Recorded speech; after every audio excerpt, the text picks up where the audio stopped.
Baik, abstrak. Penulisan karya tulis ilmiah ini memerlukan praktik penggunaan bahasa yang benar sesuai dengan kaidah KBBI. Akan tetapi, di dalam praktik karya tulis ilmiah seperti makalah, artikel, dan skripsi, masih ditemukan praktik berbahasa yang tidak benar. Hal ini tentu saja berdampak pada pengabaian kaidah bahasa yang benar sesuai dengan KBBI.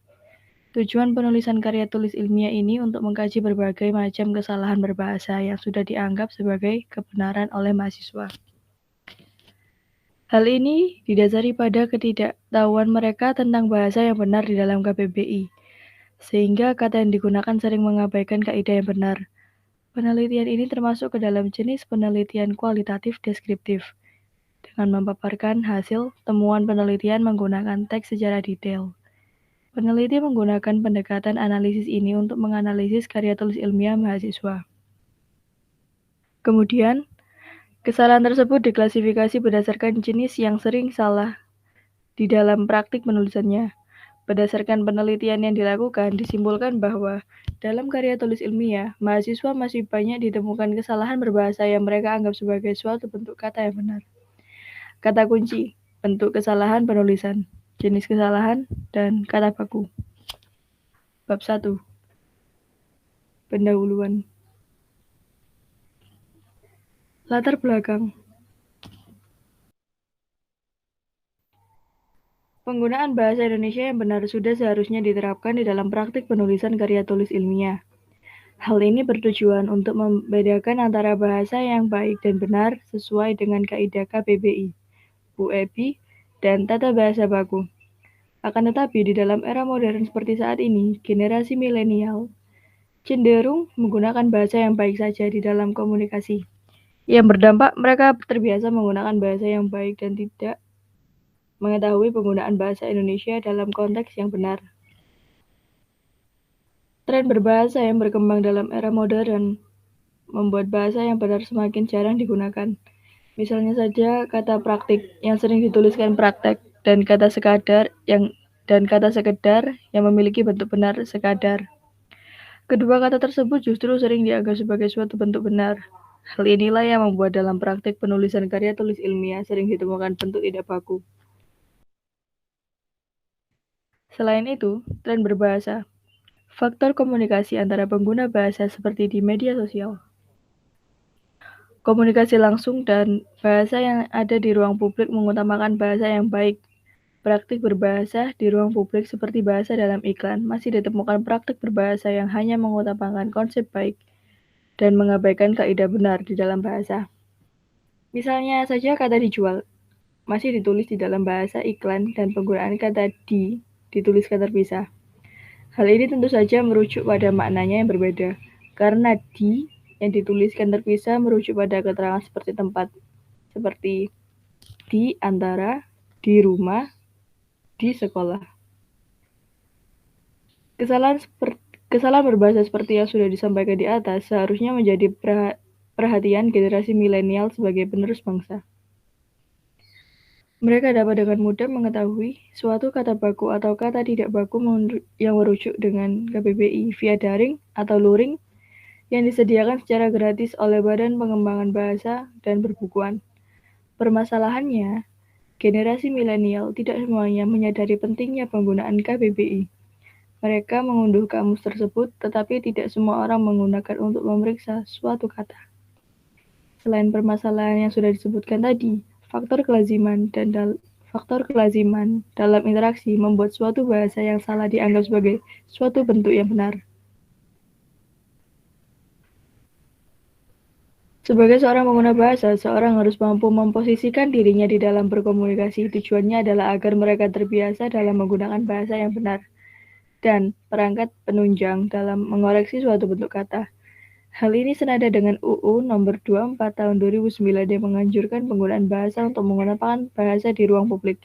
Kemudian, Badan Pengembangan Bahasa dan Perbukuan mengeluarkan semboyan yaitu utamakan bahasa Indonesia, lestarikan bahasa daerah, dan kuasai bahasa asing.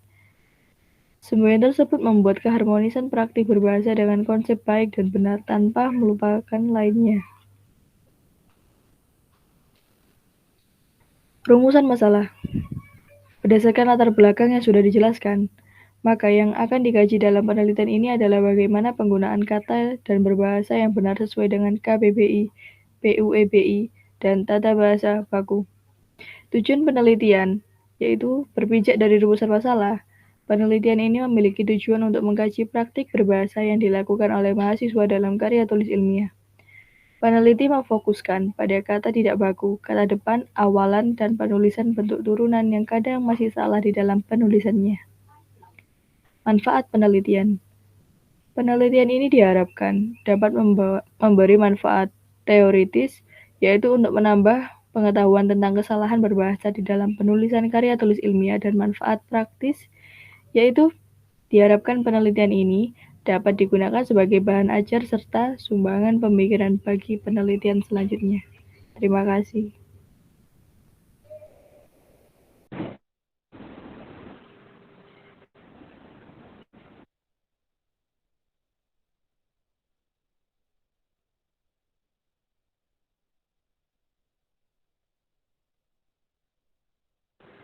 Tanpa huruf kapital di setelahnya. Bentuk benarnya adalah dia berasal dari daerah Surabaya Selatan dengan huruf kapital pada oktanya, yaitu Surabaya dan Selatan. Selanjutnya, kesalahan penggunaan tanda baca. Menurut Dibio, tanda baca adalah simbol yang tidak berhubungan dengan suara atau kata dan frasa pada suatu bahasa, melainkan berperan untuk menunjukkan struktur dan organisasi suatu tulisan.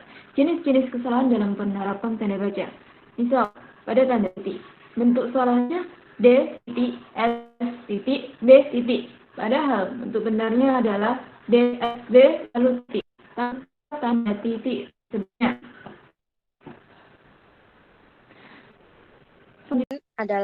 Data adalah hasil pencatatan peneliti baik berupa fakta maupun angka. Ari Kunto juga menambahkan bahwa data adalah segala fakta dan angka yang dapat dijadikan bahan untuk menyusun suatu informasi. Sedangkan informasi itu sendiri adalah hasil pengolahan data yang dipakai untuk suatu keperluan. Data yang dimaksud dalam penelitian ini yaitu berupa analisis kesalahan berbahasa yang dianggap kelaziman dalam penulisan karya tulis ilmiah mahasiswa. Data yang dihasilkan dalam penelitian ini merupakan data deskriptif kualitatif. Teknik penelitian. Teknik penelitian adalah suatu cara atau strategi yang digunakan untuk mencapai tujuan penelitian. Leksi tahun 2000 halaman 15.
Udah.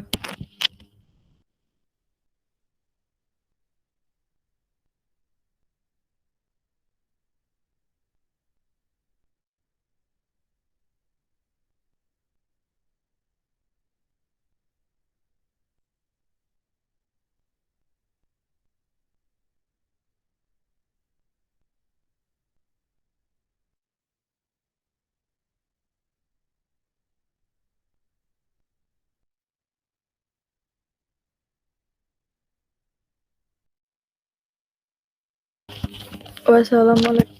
Astagfirullahaladzim.